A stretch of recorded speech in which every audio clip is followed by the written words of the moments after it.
હવે આ સ્થિતિમાં આજે ભારતીય માર્કેટ્સ બહુ રસપ્રદ રહેશે તેવું લાગે છે. ગેપ અપ ઓપનિંગ મળી રહી છે. એક સમય કંઈ ગિફ્ટ નિફ્ટી 40 પોઈન્ટ હતો, ત્યાંથી ફરી 80 પોઈન્ટ આવી ગયા, એટલે થોડી મજબૂતી છે. એશિયન માર્કેટ્સ પણ પોઝિટિવ છે, ડાઉ ફ્યુચર્સ પણ પોઝિટિવ છે. આપણે આજે કયા લેવલ્સ ધ્યાન પર રાખીશું? Good morning. જી બિલકુલ યસ. સૌથી પહેલાં તો ગુડ મોર્નિંગ. હવે આપણે જોઈએ તો આજે એક છે એક્સપાયરી, નિફ્ટીની એક્સપાયરી છે અને એક બાજુ તમે જુઓ તો મિક્સ સંકેત છે. ગિફ્ટ નિફ્ટીથી નો ડાઉટ આપણને ઓપનિંગ તો મજબૂતી સાથે થવાના સંકેત છે. હવે ગિફ્ટ નિફ્ટી તમે જુઓ તો 70-80 પોઈન્ટની મજબૂતીના સંકેત આપણને બતાવી રહ્યું છે.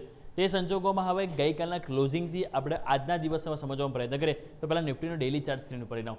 નિફ્ટીના ડેલી ચાર્ટ ઉપર તમે નજર કરો તો તમને જોવા મળશે જે રીતે આપણને ગઈકાલે ખાસ કરીને ક્લોઝિંગ જોવા મળી છે બિલકુલ ફ્લેટ. તમે જો આખી રેન્જ જોશો ને તો 250 પોઈન્ટની હતી, અપ એન્ડ ડાઉન, હાઈ અને લોથી, પરંતુ ક્લોઝિંગ થયું ફ્લેટ. તો સિમ્પલ છે કે હવે ગઈકાલની કેન્ડલનો હાઈ અને લો એ બહુ ઇમ્પોર્ટન્ટ રહેશે. ગઈકાલની કેન્ડલ જે છે રાઈટ, તો એનો આપણે પહેલાં હાઈ કેટલો છે 24,480 રાઈટ. તો અહીંયા આપણે આ લઈ લો 24,480 અને 24,500 શું છે હાઈએસ્ટ કોલ રાઇટર્સ. એટલે આજે આપણે ગિફ્ટ નિફ્ટી પ્રમાણે ઓપનિંગ આપણે થઈ રહ્યા છે. ક્લોઝિંગ હતું 24,364, આપણે બીજા 70-80 પોઈન્ટ એડ કરી દઈએ એટલે કેટલા થાય 24,420, 30, 50 આજુબાજુ આપણે ઓપનિંગના સંકેત છે રાઈટ. તો 24,450 આપણે લઈને ચાલીએ, 24,450 ઓપનિંગ થાય છે. તો ગઈકાલનો હાઈ આજે 20 પોઈન્ટની રેન્જ છે ને એ આપણે ધ્યાન પર રાખીશું 24,480 થી 24,500. ત્યાં ચાન્સીસ છે કે એક વખત રેઝિસ્ટન્સ નડી શકે, ત્યાંથી ઉપરથી થોડું નીચે પણ આવી શકે, પરંતુ જો નીચે આવે છે તો પછી સિમ્પલ છે કે એ સંજોગોમાં આપણે શું ફોલો કરીશું 24,350 થી 24,300 આને આપણે સપોર્ટ લઈને ચાલીશું. એટલે કે નીચે સપોર્ટ 24,350 થી 24,300 ઉપર રાખીશું અને ઉપર અવરોધ આપણને 24,480 થી 24,500. પહેલાં શરૂઆતમાં ઓપનિંગમાં આ રેન્જ છે કે જેની અંદર માર્કેટ થોડું સ્ટેબલ થવાનો પ્રયત્ન કરે છે. અગર આ રેન્જની બિયોન્ડ જાય છે 24,500ની ઉપર જાય છે અને એની ઉપર માની લો કે 15 મિનિટની બે કેન્ડલ ક્લોઝ થાય છે, મીન્સ કે અડધો કલાક ટકે છે, તો પછી 24,670 બીજા 170 પોઈન્ટની ઉપર ઓપન થશે જગ્યા, કારણ કે તમારો આવશે તમારે એ છે 100 ડેમાં. તો તમારો જે 100 ડેમાં આવે છે એ છે 24,670 ઉપર, એટલે એ ઇમ્પોર્ટન્ટ રહેશે. પરંતુ એના માટે શું કીધું 24,500ની ઉપર અડધો કલાક ટકવું જરૂરી છે. અગર ત્યાં નથી ટકતા અને ત્યાંથી નીચે આવીએ છીએ તો આ લેવલ ફોલો કરીશું 24,350, 24,300 અને તમારો જે સ્ટ્રોંગ સપોર્ટ રહેશે એ તમારા માટે ખાસ કરીને આવશે એ છે 10 વેમાં જે આવે છે એ છે તમારે કેટલી 10 વેમાં 24,200 અને તમારી જે 50 ડેમાં કેટલી આવે છે એ પણ છે 24,200. એટલે 50 ડેમાં અને 50 અને 10 વેમાં બંને છે 24,200. તે બહુ એટલે બહુ જ સ્ટ્રોંગ સપોર્ટ છે નિફ્ટી માટે. એ ચાલે આજના માટે હોય કે આવતીકાલ માટે હોય, 24,200ની ઉપર છે ત્યાં સુધી કોઈ ચિંતા નથી, ત્યાં સુધી બાયો ડીપ જોવા મળશે આપણને. પરંતુ જેની નીચે જઈએ છે તો પછી આ ગેપ છે એ ગેપની ચિંતા થશે. જ્યાં સુધી ઉપર છે ત્યાં સુધી કોઈ ચિંતા નથી. તો સિમ્પલ આજે ઓપનિંગ થયા બાદ પહેલાં આ રેન્જ ફોલો કરીશું.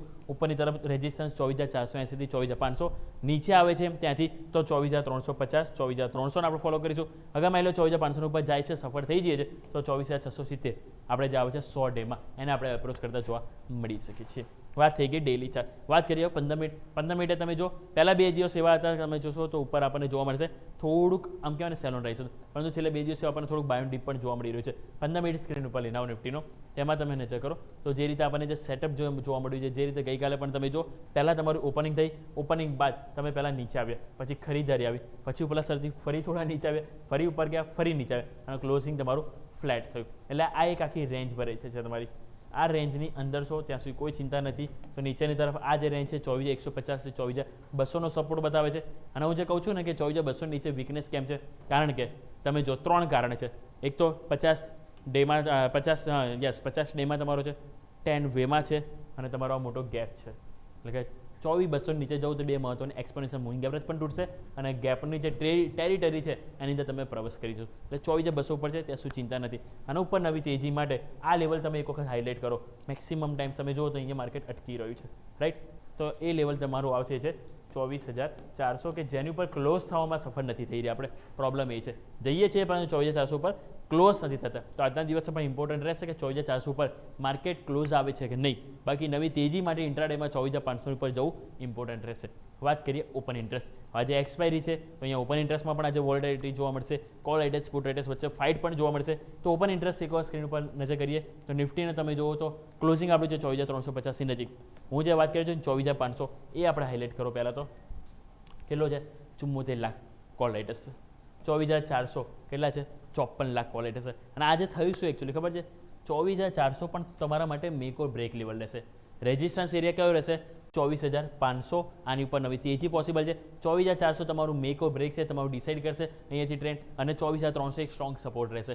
ગઈકાલે હાઈએસ્ટ તમે જો પુટ રાઇટર્સ ક્યાં આવે છે, અહીંયા 24,300, કારણ કે ત્યાં કોલ રાઇટર્સ સ્ક્વેર ઓફ થયા છે. આ બધી જગ્યાએ તમે જો કોલ રાઇટર્સ સ્ક્વેર ઓફ થયા છે, સારી વસ્તુ છે, પરંતુ એ ક્યાં સુધી, 24,300 350 સુધી. અને 24,400 તમે જો ત્યાં કોલ રાઇટર્સ અને પુટ રાઇટર્સ બંને કહેવાય ને કે ઇક્વાલિટી છે, પરંતુ એઝ ઓફના પોઝિશન કોલ રાઇટર્સની. એટલે આજે ઓપનિંગ થયા બાદ સિમ્પલ તમે ઓપનિંગ થયા બાદ 20-25 મિનિટ આપી દેજો. 20-25 મિનિટ 24,400 ઉપર તમે અહીંયાથી ટકો છો કે નહીં એ ઇમ્પોર્ટન્ટ છે. ત્યાં પુટ રાઇટર્સ કોલ રાઇટર્સ કરતાં પોઝિશન વધારે આવે છે કે નહીં, આ બે કન્ડિશન જો ફૂલફિલ થાય છે તો 24,500ની તરફ મોમેન્ટમ જોવા મળશે, અને એને પણ આપણે એક વખત ક્રોસઓવર જરૂરથી કરીશું. એટલે 24,400 છે એ તમારા માટે આજે મેક ઓર બ્રેક લેવલ સાબિત થવાનું છે. 24,500 રેઝિસ્ટન્સ અને 24,300 જેને સપોર્ટ લઈને ચાલીશું. વાત થઈ ગઈ નિફ્ટીની. આવો હવે બેંક નિફ્ટી જાણીએ, કારણ કે બેંક નિફ્ટીમાં તમે જો ગઈકાલે એક ટાઈમે 500 પોઈન્ટની તેજી, 500 પોઈન્ટની તેજી બાદ અહીંયા પણ બિલકુલ ફ્લેટ ક્લોઝિંગ થયું છે. અહીંયા તમારું જે રેઝિસ્ટન્સ ક્યાં આવ્યું એ તમારું હતું 100 ડેમાં, અને 100 ડેમાં તમારું કેટલું છે 57,058. ગઈકાલનો હાઈ કેટલો હતો 57,085. એટલા માટે 57,000નો એરિયા છે 56,800 થી 57,000 બહુ ઇમ્પોર્ટન્ટ છે. ક્લોઝિંગ છે 56,582. એટલે આજે પણ જો અહીંયા પણ મજબૂતી સાથે ઓપનિંગ થઈએ છે તો સિમ્પલ છે આ 56,800 થી 57,000 આ 200 પોઈન્ટની જે એરિયા છે ને એ એક સ્ટ્રોંગ રેઝિસ્ટન્સ છે. ગઈકાલે પણ આપણે આ જ વસ્તુ કીધું હતું, આ એક એરિયા છે ત્યાંથી એક ડાઉનસાઇડ પોસિબલ છે. આજે પણ હું એ જ કહેવા માંગીશ, આ એરિયા છે જેને રેઝિસ્ટન્સ તરીકે લઈને ચાલી દો. અગર ત્યાંથી જો નીચે આવે છે તો પછી એવા સંજોગોમાં 56,500 આ લેવલ છે કે જે પ્રોટેક્ટ થવું જરૂરી છે. અને ઓવરઓલ જે સપોર્ટ છે તમારો એ છે 50 ડેમાં 56,230. તો ક્લિયર, જો આ તમારે આખી જે કેન્ડલ તમે જોશો ને એ તમારા 50 ડેમાં 100 ડેમાંની વચ્ચે બની છે. મીન્સ કે તમારો જો લો તમે બ્રેક કરો છો તો તમે કહો 50 ડેમાં આવશો, અને તમે હાઈ ક્રોસ કરશો તો તમને 100 ડેમાંનું બ્રેકઆઉટ મળશે. એટલે અહીંયા ઇન્ટરેસ્ટિંગ સેટઅપ છે. અહીંયા થોડું ક્લિયરિટી મળશે તમને જરૂરથી. હાઈ અને લો જો તમારું બ્રેકડાઉન થાય છે તો, અને હાઈ જો ક્રોસ થાય છે તો એઝ યુઝ્યુઅલ આપણે છેલ્લા 2 અઠવાડિયાથી હું વાત કરી રહ્યો છું, એ છે ગેપ. અને ગેપ પૂરો થઈ શકે છે, અને ગેપ તમારો પૂરો થઈ શકે છે એ છે 57,700. 57,000 ઉપર ટકવું કોન્ફિડન્સ સાથે એ 57,700 તરફની પણ મોમેન્ટમ બતાવી શકે છે. તો આ વાત થઈ ગઈ આપણે બેંક નિફ્ટીનો ડેલી ચાર્ટ. ક્લિયર, હાઈ અને લો તેને રિસ્પેક્ટ આપીશું. વાત કરી લઈએ આપણે 15 મિનિટ. 15 મિનિટ તમે જો તો ત્યાં પણ જે રીતે આપણને જે સેટઅપ જોવા મળ્યું ગઈકાલે, પહેલાં તમે જો આ તમારું ઓપનિંગ બાદ ખરીદારી આવી, પછી તમે ઉપલા સાથે નીચે આવ્યા, અને અહીંયા તમે લોની નજીક જ ક્લોઝિંગ થયા છો. સો અહીંયા પણ આ એરિયા બહુ ઇમ્પોર્ટન્ટ છે. આજે મેં ગ્રીન લાઇન જે ડ્રો કરી છે એ તમારી કેટલું એરિયા છે એ તમે નજર કરો તો 55,770 આજુબાજુ આવે છે. અહીંયા તમે જો એક વખત નીચે આવ્યા, એક્ઝેક્ટલી તમે સપોર્ટ લીધો, ફરી તમે નીચે આવ્યા ત્યાં સપોર્ટ લીધો. જ્યારે તમે નીચે હતા ત્યારે એક રેઝિસ્ટન્સ તરીકે કામ કરતું, અને જ્યારે ઉપર છો તો એક સપોર્ટ તરીકે કામ કર્યું છે. એટલા માટે 55,700 આ લેવલ તો કોઈ પણ સંજોગોમાં બ્રેકડાઉન ના થવું જોઈએ. જે હાલના ક્લોઝિંગ પ્રાઇસ પ્રમાણે જોઈએ તો 700-800 પોઈન્ટ નીચે જોવા મળ્યું છે. એટલે જ્યાં સુધી અહીંયા ઉપર છે ત્યાં સુધી કોઈ ચિંતા નથી. જેમ આપણે મેં વાત કરી કે નિફ્ટીમાં 24,200 ઉપર કોઈ ચિંતા નથી જ્યાં સુધી છે ત્યાં સુધી, જે સેમ અહીંયા 55,700 પર છે ત્યાં સુધી કોઈ ચિંતા હાલ આપણને જોવા નહીં મળે. હા, ત્યાં નીચે જઈએ છે તો વીકનેસ જોવા મળશે. વાત કરી લઈએ અહીંયા પણ ઓપન ઇન્ટરેસ્ટ. ઓપન ઇન્ટરેસ્ટ અહીંયા પણ હવે નજર કરો તો અહીંયા પણ હવે આવતા અઠવાડિયે જ્યારે આવશે એક્સપાયરી નિફ્ટીની ત્યારે અહીંયા પણ એક્સપાયરી આવશે. તો એક અઠવાડિયું બાકી છે અહીંયા એક્સપાયરીનું.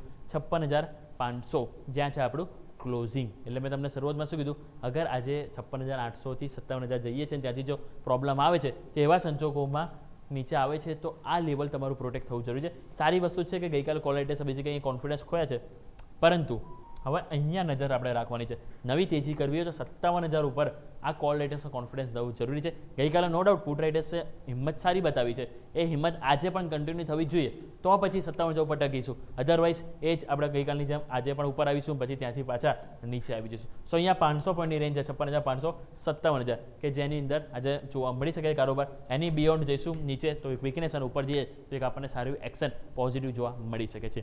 સો ક્લિયર, આપણે નિફ્ટીમાં જેમ વાત કરીએ એ પ્રમાણે 24,400 એ તમારું મેક ઓર બ્રેક લેવલ છે. 24,400 ઉપર શરૂઆતમાં આપણે 20-30 મિનિટ ટકીએ છીએ તો 24,500 પણ આપણે જઈ શકીએ છીએ, અને 24,500 ઉપર ટકીએ છીએ તો ડાયરેક્ટ 24,670 કે જે આપણો 100 ડેમાં આવે છે એ એપ્રોચ કરીશું. બાકી આજે સ્ટ્રોંગ સપોર્ટ તરીકે 24,300 લઈને જઈશું. જ્યાં સુધી એ નથી તૂટતું ત્યાં સુધી પ્રોબ્લેમ નથી, તૂટે છે તો પછી પ્રોબ્લેમ થોડી વધી શકે છે. સેમ વે બેંક નિફ્ટીમાં પણ 56,500 લેવલ છે કે જેને આપણે અહીંયાથી ઇમ્પોર્ટન્ટ આપીશું. યસ, ઓકે, તો આ સંકેતો છે કે જેને ધ્યાન પર રાખવાના રહેશે. યોમિક, આભાર આપનો અમારા સાથે જોડાવા માટે. તો બેઝિકલી